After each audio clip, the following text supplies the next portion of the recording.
Welcome to the Francisca Show podcast on JewishCoffeehouse.com, the show where I give a voice to Jewish issues, topics, and people. I'm Francisca, your host. Thanks so much for tuning back in again. I hope you enjoy this episode.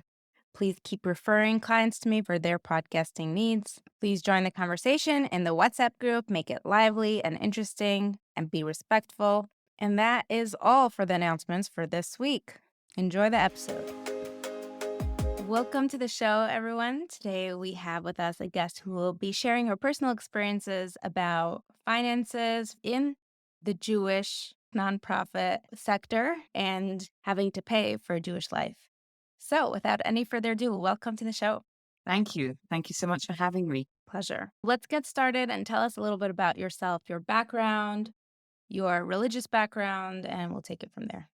I grew up religious, went through my own journey as a teen, but really we got to the point where I was passionate about sharing Judaism with other people. And when I got married, I met my husband, and while we were dating, we discovered that he was also something that he was passionate about, that he wanted to go out there and teach Jews. And we got married, moved to Israel, lived there for a couple of years, and then we lived in a few different cities. We took a leadership training course that was like a 2-year leadership training course where you did 2 years and you made a commitment to help in a smaller Jewish community outside of Israel for at least 2 years. We have now been in the nonprofit world for, I believe, 17 years. So it's been a long 2 years.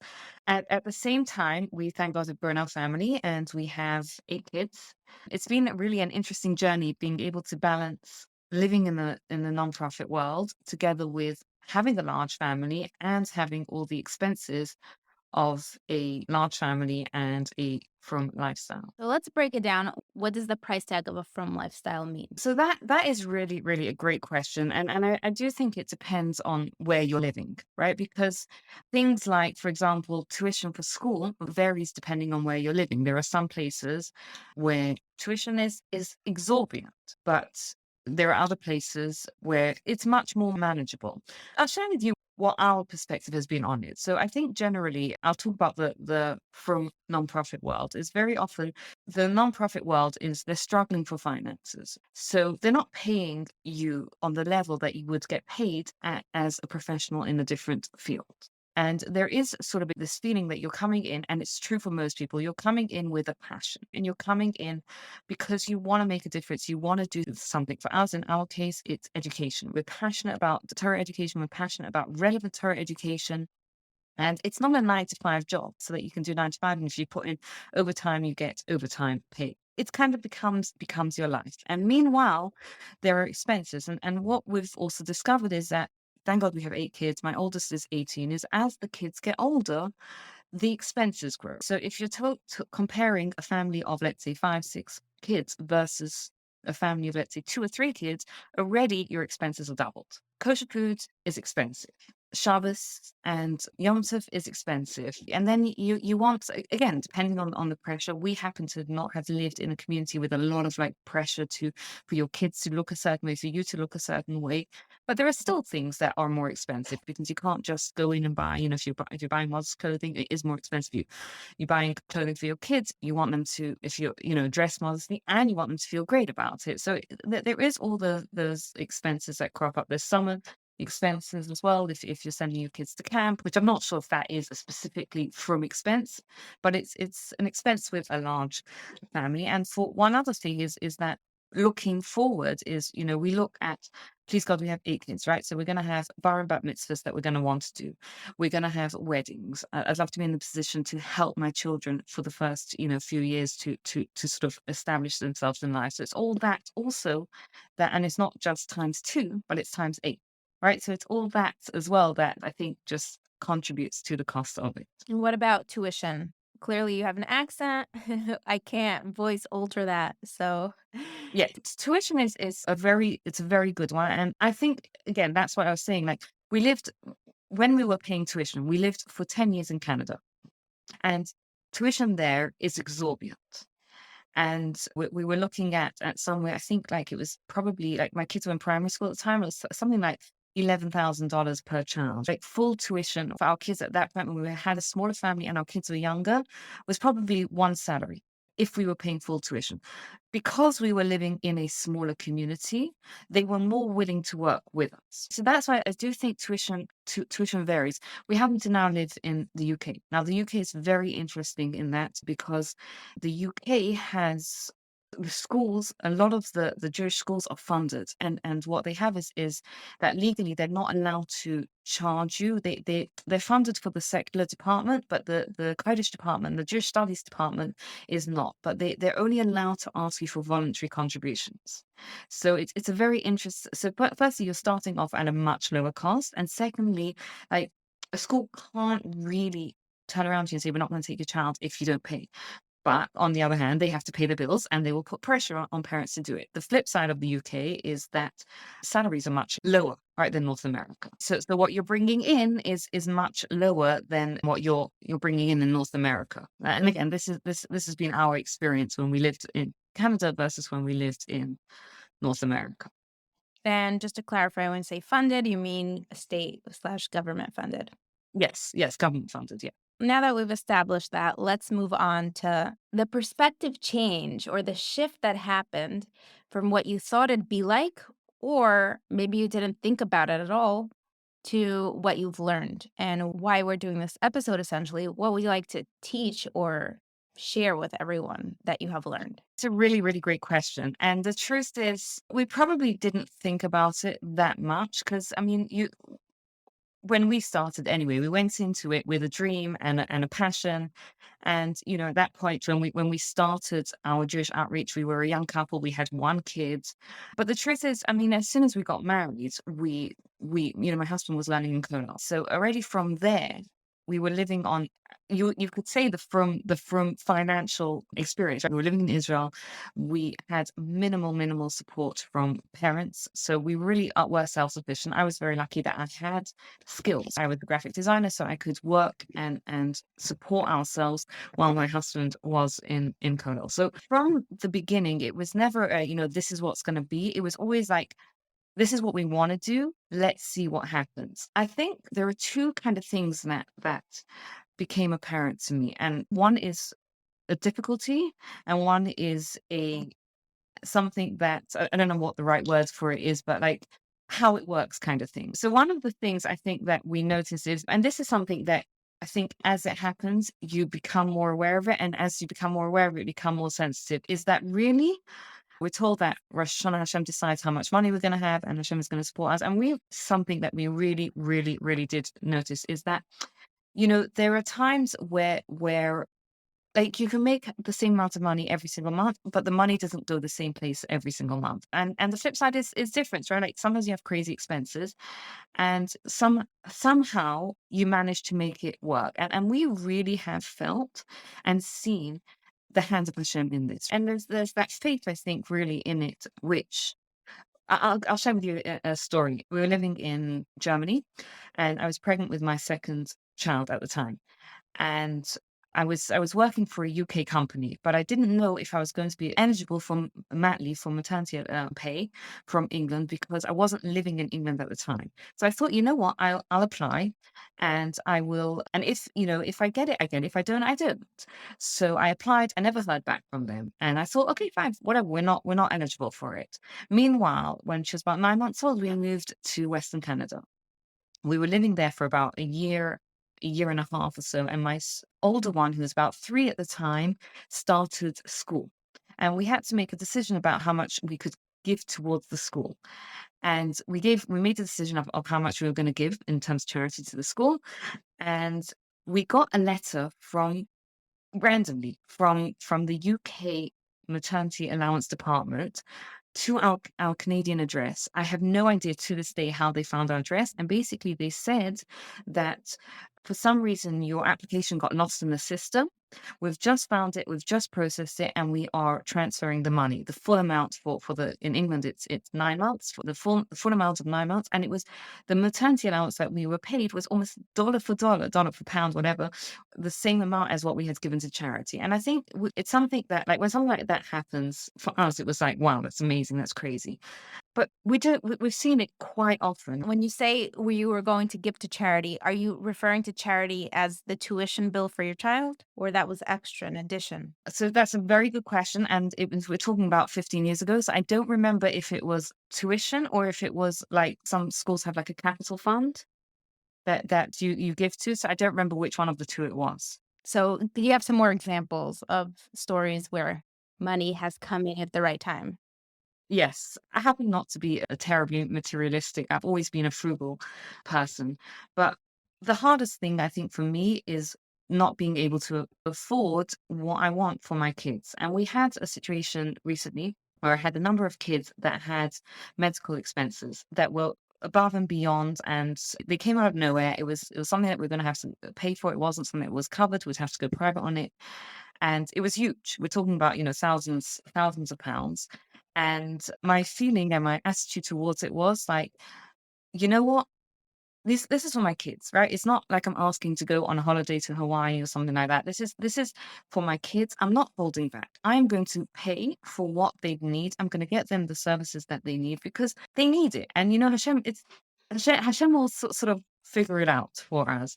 But it was very stressful. I got to be real and honest and tell you, it was stressful because when you see the bills coming in, the money going out, and your whatever, you see the impact on your bank account. It's stressful.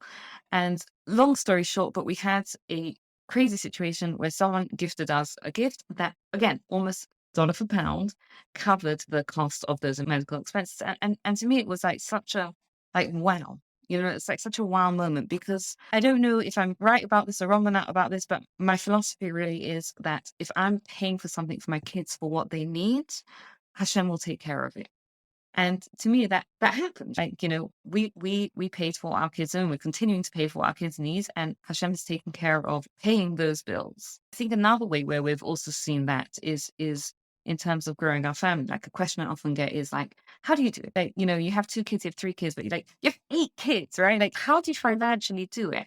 And always like this, I think with almost every single child, there's been like a little thing that's happened that's influenced our finances, that's sort of made it work. Talk to me about any religious experiences, or has there been any resentment or rock bottom moments religiously because of, this catch-22 situation where to get more bracha, the way we're trained to think is you have more children, it comes with more bracha and more parnasa to cover them. Have you struggled in that way? Till now, you told us how it has been working out. So tell me, Right.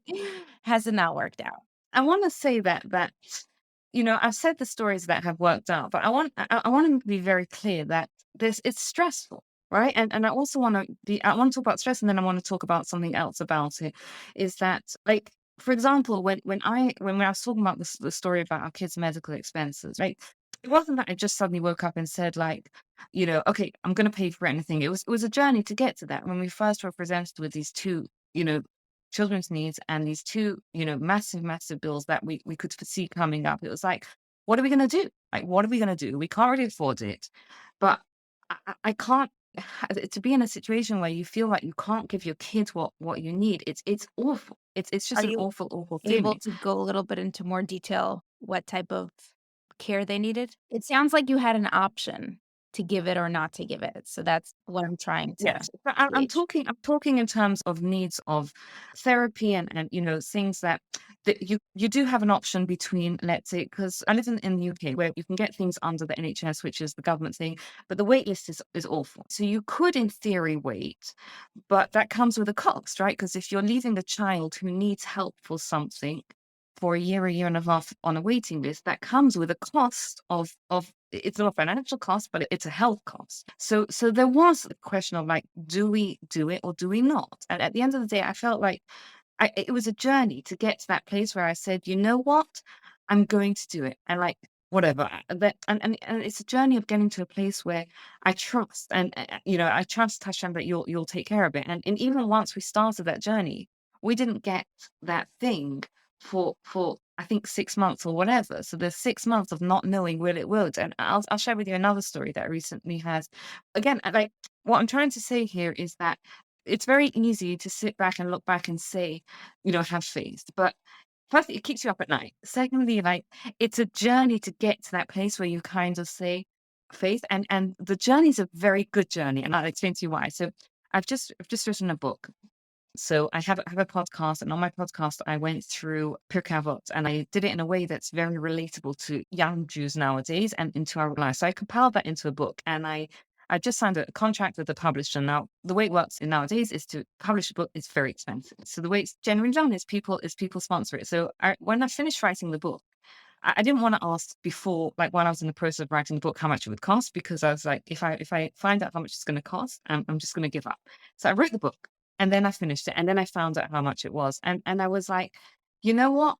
I remember every single night I would before I went to sleep I would say, Hashem, you can if you want this book to happen, you can find the money for it, right? And I think what that process also helps you do, or helps me do anyway, is to clarify the motivation. Because if I'm going to turn around to Hashem and say, Hashem, you know, I need whatever it is for this book, then I have to be honest with myself. Why am I writing that book? Is it really true that I'm writing it because I want to spread awareness? I want to spread it inspiration, or am I writing it just to get my name on the front of a cover? Right? And I think it's the same thing with when it comes to our kids. It's like that process of like, why? Why do I need this? Is it because I'm, what neighbors are going to say, or is it because I really truly believe that my kids are going to do it? Is it because it's the easy way out? It's a process and a journey, and that process and that journey can take you to a place where you clarify, where I talk about myself, I clarify my why much more. And that clarification of my why is a connection to God. So it is a relationship. It's a relationship, and it's a trust, and it's not smooth.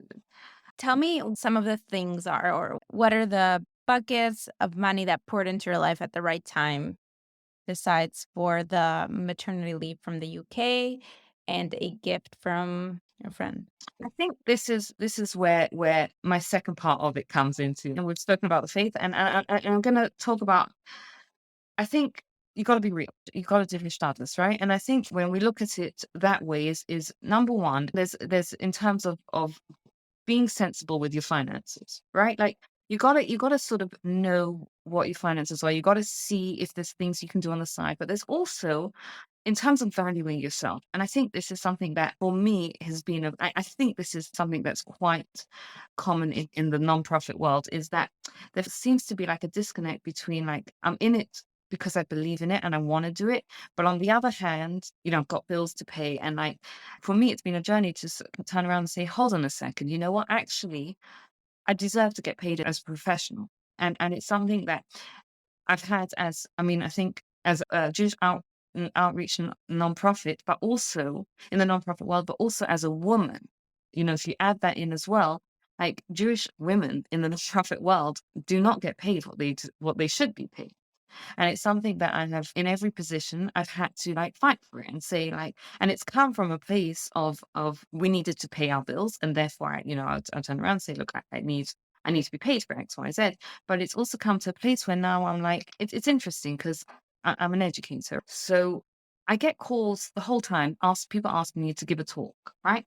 Now, most people, when they ask a Jewish educator, a Jewish speaker to speak, they don't, especially if it's a local thing, they don't really expect to pay you. Or if they do expect to pay you, they don't expect to pay you like whereas if it was a professional, if I was an accountant and someone was calling me up and asking me to do accounts for an organization or accounts for a school or something, there is that expectation. Of course you pay.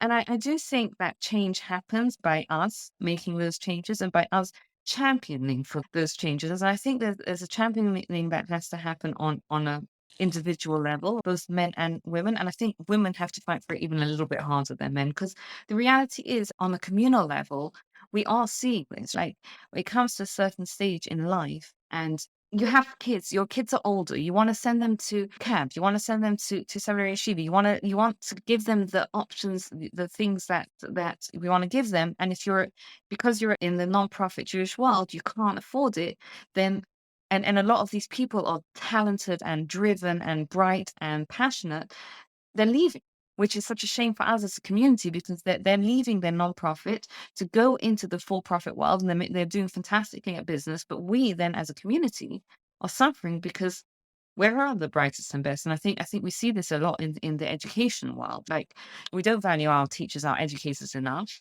And then we have a shortfall of dedicated, talented educators, right? So we got to invest in what our priorities are. If our priorities are our kids and our community, then we have to pay those who are looking after our community and our kids. It goes back to our teacher shortage episode that we did, as well as Orthodox Conundrum covered this on 2 separate episodes. So this is a topic of in itself, Mhm. where as a community do we place our values and money? And it's definitely very complex and deserves a lot of attention. I want to know, as somebody who is an educator and in a position of influence, it's a two-tier question. Do you regret this life choice for yourself and your family? And how can you promote it to other people when you know how hard this life is going to be? Those are really, really brilliant questions. The first question is no, I do not regret it at all. And I'll tell you why. It goes back to, I do believe that our money comes to us. And there are people that struggle in business. There are people that have work hours and hours and hours and struggle. They struggle to make ends meet. They have costs that are crazy. And like, we really have seen that Hashem has taken care of us. My standards are not particularly high, but like we have one car, and it's not a great car, but we have a car. But we are able to afford what we need to do. And thank God, like, we do feel like Hashem has given us what we need. Before we left Canada to come to the UK, we had investments that enabled us to buy a house that is fantastic for our family. I don't regret it, number one, because I feel like Hashem has taken care of it. And number two, I feel like what it's brought to my life is so much more. Like, forget about, even if you want to forget about the impact that I've had on others and the good that as family we have offered to others, it's given my life a meaning that I don't think I would have gotten just working in a regular, whatever, 9 to 5, whatever job it is. And I don't think the two have to be at odds. We don't have to.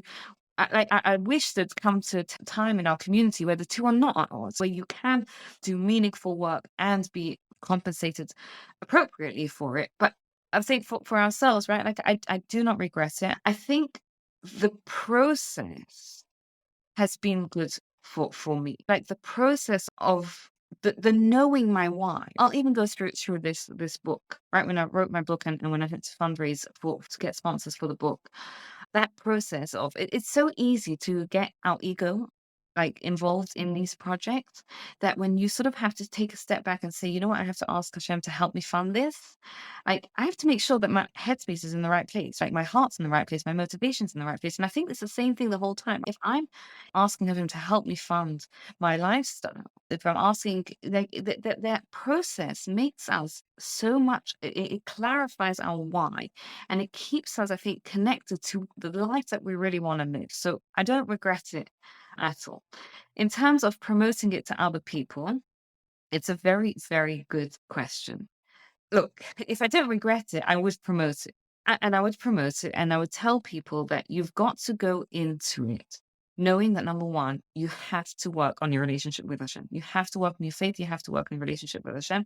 The second thing is you have to go into it with your eyes wide open, right? You have to do your standards. You have to negotiate. When you're negotiating a contract, negotiate. If you are employed as a couple, negotiate that separately. If the wife is expected to do things as part of it, then she should be compensated. Like, I don't think you should just go in with your eyes closed. And maybe the correct answer is you should, and I'm just not on that high enough level. But I think you've got to do it, and you also got to look at it in a way that you can start saving, so that you can save for your kids later down the line. You can save, you can save for holidays, and you have to also live a life that you're happy with. So you need to, and especially I found, like, for us, right? Maybe this is another question, another way that the money's sort of covered is because we are in the communal eye, right? And we do so much hosting on Shabbos and Yom Tov, right? Family holidays for us are so important, and it's very, very important that we go away as a family and we have time off, and we connect. And it's something that it's expensive, but it's something that we decide that it's a priority, and we have to pay for it. It's intentional that this is something that we need as a family, and I'm going to put it down as a need because it's something that I believe for my kids what the health of our family we need, and therefore we'll budget for it, we'll save for it, we'll pray for it, and we'll make it happen. If it's something you're passionate about, go for it because it brings so much joy, meaning, depth to your life. And money financially, people struggle anyway. They struggle in every single sector. Like, let's not be, for a lot of people, finances are a struggle. But when you have sort of your priorities and you kind of budget in a way, and you also look around at things that you can do, investments that you can grow your portfolio, be smart with your money, get that advice, and be smart with your contract negotiations or whatever it is, and work on your faith. So, yeah. Let me take this even deeper, one step further. Is this what you're telling your children, how to choose what they're going to do and what age they should be thinking about marriage and how big their families should be? And do you want them to understand what it means to have a bigger family? Or are you raising them in a way where Hashem takes care of everything and don't think into those kinds of decisions? Because as a community, we don't promote planning families and thinking about the future so much, especially boys. So, how are you raising your kids? You've raised 2 points, and one I think is connected, and one I think I look at it slightly different. But in terms of, like, what they should do for their lives, I very much want my kids to find what their strength is. And it's interesting because I've got a couple of older kids. One kid is, like, not really thinking about the future. One kid is, like, always talking about the future. And for the kid that's always talking about the future and, like, she's, always talking about what should I do, what should I do? I'm always like, what are your talents and what can you bring to the world? And that's what I feel like people shouldn't do. I don't think there's one size answer. It's at the end of the day, Hashem has made us all differently, and everyone has a different thing to bring to the community. But it's not just about money. Happiness, the research shows that below a certain level, money does impact. If you can't make ends meet, yes, it's stressful. Yes, absolutely. But once you get a certain level of money, it's not money isn't happiness at the end of the day. And fulfillment and finding what you can offer to the world and how you can fulfill your unique potential is what brings a person's happiness. So I'm very much I believe that that should be a person's focus, with obviously the eye to do it. In terms of family planning, I look at it a little bit differently because I look at it. Family planning is I I I don't really. I mean, I actually do talk to my kids about this, but I don't look at it as in this is how many kids you should have. I look at it as in the priority has to be a healthy family. So if for a family that's one child, that's what it has to be. If you can have more, then great. But the priority has to be a healthy family. And that's more like what are the health of the parents like? What are the other needs of the siblings? The health of the family is paramount. The finances, I believe, will work out. I do believe the finances of it when you're looking into can I afford another child or not? I believe the finances will work out, but I don't think that it's not a question. The question is, can I responsibly bring another child into this world and care for it? And the caring is the emotional needs, the physical needs, the health of the family. Like that's a whole different question. So, you are raising awareness around this topic and these thoughts in your family, which is beautiful. Thank you for sharing that. So, and we're doing this episode, and you're coming from a place of strength, empowerment, and this is all great and absolutely fantastic. But if you had to go into a moment in your life right now, what would you say you are currently stressed about how you're going to pay for the next thing? And I'm not talking about a hypothetical thing, unless you have someone getting engaged tomorrow. So I understand weddings and supporting married children is something you're thinking about. But is there something right now? And how do you deal with it when you're in that stressful moment? Look, I think you're raising a very good question, and there's a financial I don't know what you want to call it, crisis, cost of living increases, like it's happening. Like everything is going up and up and up. And I think on a global level, costs are increasing. On a personal level, like as I said, our family grows up. So is there a stress of how we're going to afford to live? Absolutely. It's a very, very real stress. Like everything is going up. Food is going up. Let me Um, um, rephrase. Let me rephrase. A lot of the things you've mentioned were needing to start therapy. And so, is there something that's coming up right now? I would like to illustrate or have you describe is what's the process for you? What are the thoughts that come to your head? Or do you go to Hashem will take care of it right away? You take a few deep breaths and then somehow the money appears, 6 No. months later, as long as that's your thought process? Or can you take me through a moment of when you feel desperate? So I'll talk you through. I'll talk you through. And I really do think it's a two-pronged approach. Costs are going up, and with an eye, we always kind of look with an eye to the future because I think you've got to plan ahead for these things. The cost right now, if we're worried, for example, right now that what we're bringing in isn't going to cover it, so what we're doing is we're doing like a couple of things. Number one is how can we raise our income? What can we do? Is it something we could do on the side? Is it a business we could develop on the side, or is there something we can do on the side, or it's looking at the contract and what practical steps can we take to raise that money that we need? So give me an example. What's something you would do? I would look at starting a business on the side. Is that something you're doing right now, or that's hypothetical? No, it's something that we are doing at the moment. It's also talking to your current boss and seeing like there have been times where we've spoken to our current employers, but I think it gets to a certain point where you have to know how far your current employers will provide for you. It depends on a lot of things, but to do something on the side, I think is something that is an extra way to bring in income. Well, just a side thought that comes up with doing things on the side is very often it can interfere with your full-time or more than full-time obligations because your full-time obligations fall onto the weekends and onto Shabbos and onto all kinds of things. And once you start delving into new endeavors, it will cut into the other responsibilities that you're being paid to do. Yeah. No, I agree with you. The answer is create more money. Create more money because we're creating all of this opportunity and new life. And we believe in this life and lifestyle and everything that comes with it. You do your ishtadlus. Right. And also I think like it's the intentional about what's my priority. At the end of the day, my priority is to look after my family.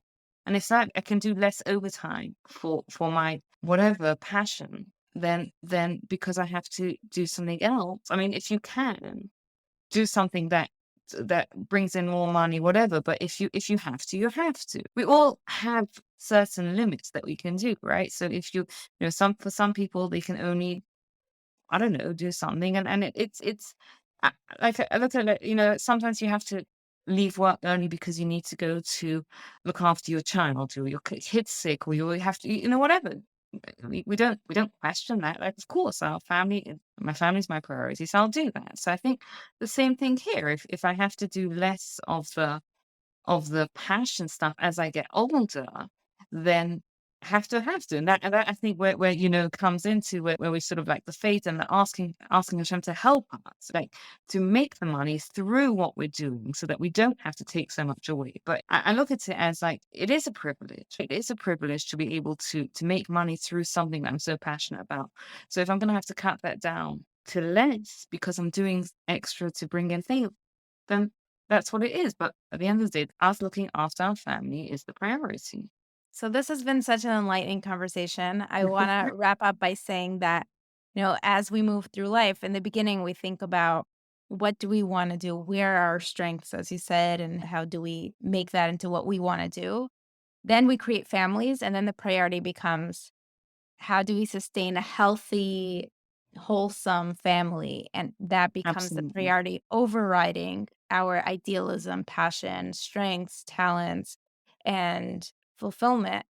It transfers into building legacy through children and growing your family and focusing on their wellness and being. Now, once you bring a child into the world, your responsibility is to provide for that child. So I'm not sure if that's a clear statement in many from communities/families. I it think is. a 19-year-old young woman who gets pregnant the night of her wedding and has a baby 9 months later doesn't realize that that's her financial responsibility. First of all, she might not know what it even costs because when you're at the supermarket and you see $5.95 on a little pack of 10 diapers and you think, okay, a little bit here, a little bit there, not realizing how much you actually need of every item and how many items you need, and how every 3 months those items change to eventually being tablets or bicycles or whatever it is. I don't think they understand what it is or that it is their responsibility. There's so many people when they're asking for their tuition breaks, when they go and plead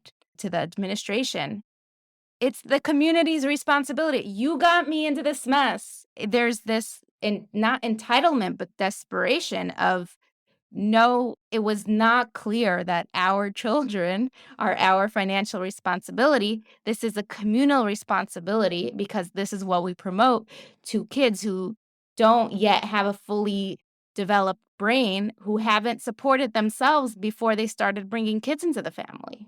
And not talking about 19-year-olds marrying 30-year-olds. We're talking about 19-year-olds marrying 21-year-olds. And maybe I'm naive with this, but I don't think the our responsibility to our children financially is any different than our responsibility to our children overall, emotionally, physically, whatever, right? It's a huge responsibility in every area. And yeah, I think for most parents, we have kids and we don't really know what we're getting ourselves into, right? Like, do we realize that I know, but you're expected to know how to dress yourself, or you're toilet trained, you have certain things, and here you are not knowing what it means to pay your own bills, and you're bringing in children, and somebody else is paying for their bills until you have 4 kids, and then you're getting cut off for the first time. we need to do a better job as a community to teach our kids a financial responsibility. And yeah, it's interesting. I have a teenage daughter, and I see that she enjoys shopping. And for me, like, I look at it as a parent, and I'm like, this is such a dangerous thing that our teenage and I get it, right? Like, they're from girls and they're good girls, and there's not that much to do, but it's such a dangerous habit to get into, to go shopping as a pastime, because we're raising them to do two things. Either, they'll get older, they'll get married, whatever, and then they'll still want to go shopping for recreation, and they'll go shopping for recreation, and they'll never have learnt to budget or to do it, and then they can get themselves into debt. Or we're raising them, and then suddenly they're going to have to put the brakes on, they're going to feel deprived, right? Like, I think what you're saying is a really good point. Like, this conversation about shopping shouldn't happen when they're married, right? It has to happen when they're 13, 14, 15. We have to be talking to them about it then, right, ahead of time, because the habits that a lot of our young couples or whatever are doing start when they're much younger. And it's the same thing with kids, not just about, pregnancy and a birth. It's this is a human being that you're responsible for. I might be wrong on this, but my understanding is that the priority in Judaism is a healthy family. And we need to teach that to our parents and to our kids. The priority is that your family has to be healthy. And what do you need to put into place in order to have a healthy family? And I do think as a community, we do sort of have a responsibility towards each other, but I think that's a different topic and a different thing. But like, we do sort of have some sort of communal responsibility towards each other. But you're right. Like, if we failed our kids on their education, and then they find themselves in a situation where they have never learned budgeting or financial skills or investment skills or any of these things, or what it really means to have a kid, then yeah, I mean, we have to step in as a community and sort of carry that load. We have to try and do better for the next generation. And the secular world doesn't do a great job at it either. The only difference is they're not being encouraged to get married young and have children and big families at such a young age, or in general. By the time you have secular people getting married, they're paying for their own weddings. That's just the clarification. It's not like we're the only ones who haven't figured this out. Yeah, 18, 19, 20-year-olds don't have to necessarily be able to pay a mortgage and tuition for 3 children, but that's sort of where we fall into. So thank you so much for this conversation, for being open to having it. I wish you, lot of Thank you for volunteering yourself for this conversation. Thank you so much. Thanks for having me. It was good to have a conversation to talk about these things. So thank you. If you would like to reach out to this guest and continue this conversation with her, please do contact me. If you have a story you'd like to share on this podcast that you feel will fit this podcast, please do reach out as well. If you or anyone you know who needs podcasting help or help with launching a podcast or monetizing a podcast, please do send them my way. And I hope you have a wonderful week. See you next time.